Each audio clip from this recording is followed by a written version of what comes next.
Hi friends, இது next வர ஒரு கொஷின் பாருங்களேன். வை என்னும் வேர் சொல்லின் ஏவல் வினைமுற்று கண்டறிக. அப்போ இதில் வந்து என்னென்ன ஆப்ஷன்ஸ் கொடுத்துருக்காங்க? வைத்த, வைத்து, வைத்தது, வைத்தாள். ஓகேங்களா? ஸோ ஃபஸ்ட்டு வந்து ஏவல் வினைமுற்று அப்படின்னா வந்து என்ன அப்படின்னு ஏவல் வினைமுற்று அப்படின்னா என்னன்னு பார்த்தீங்க அப்படின்னா வந்து தனக்கு முன்னால் உள்ள ஒரு பொருளை வந்து ஏவுதல் பொருட்டு, விச் மீன்ஸ் கட்டளை அமையும் மாதிரி சொல்கிறது தான் வந்து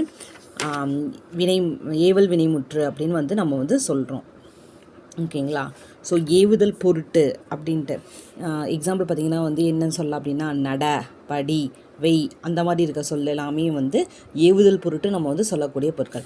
ஸோ இந்த ஏவல் வினைமுற்றில் வந்து என்ன இருக்குன்னா ரெண்டு வகையாக பிரிக்கிறாங்க. ஒன்று வந்து என்னென்னா ஏவல் ஒருமை வினைமுற்று, இன்னொன்று வந்து ஏவல் பன்மை வந்து வினைமுற்று. ஒருமை, பன்மை. ஓகேங்களா?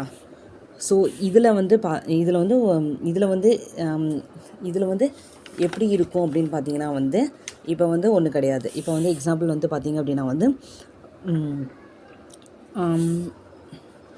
ஒரே நிமிஷம்.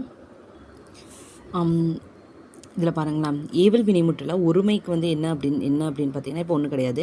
இதில் வந்து ஒரு எக்ஸாம்பிள் வந்து நம்ம எழுதுகிறோம். என்ன எழுதுறோன்னா எழுது அப்படின்ட்டு வந்து இது வந்து எழுது அப்படின்னா வந்து இது வந்து ஒரு ஏவல் வினைமுற்று தான், ஒருமையில் வந்து குறிக்குது.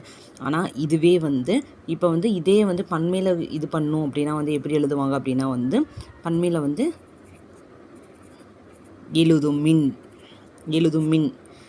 இந்த மின் வந்து என்ன எதை குறிக்குது அப்படின்னா பன்மையை குறிக்குது. ஓகேங்களா? ஸோ இது வந்து எப்படின்னா வந்து எழுது, நட, போ, வா, எழு அந்த மாதிரி இருக்கிற சொற்கள் எல்லாமே வந்து ஒருமையில் வரும்.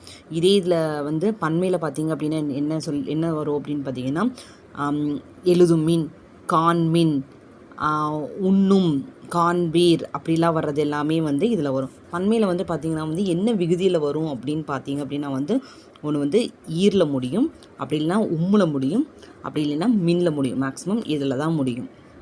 பட் இப்போ வந்து இக்கால வழக்குன்னு வந்து நம்ம புக்கில் வந்து ஒன்று கொடுத்துருப்பாங்க. என்ன அப்படின்னா வந்து எழுதுங்கள் அப்படின்னு கொடுக்குறது வந்து இது வந்து இக்கால வழக்கு. ஓகேங்களா?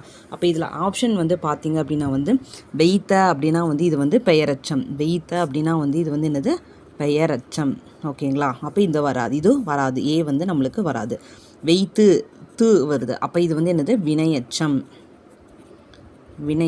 அப்போ இதுவும் வராது. ஏன்னா இங்கே வந்து ஏவல் வினைமுற்று தான் நம்மளுக்கு கேட்டிருக்காங்க. வைத்தது அப்படின்னு கொடுத்துருக்காங்க. வைத்தது அப்படின்னா இது வந்து என்னென்னா ஒன்றன் பால்.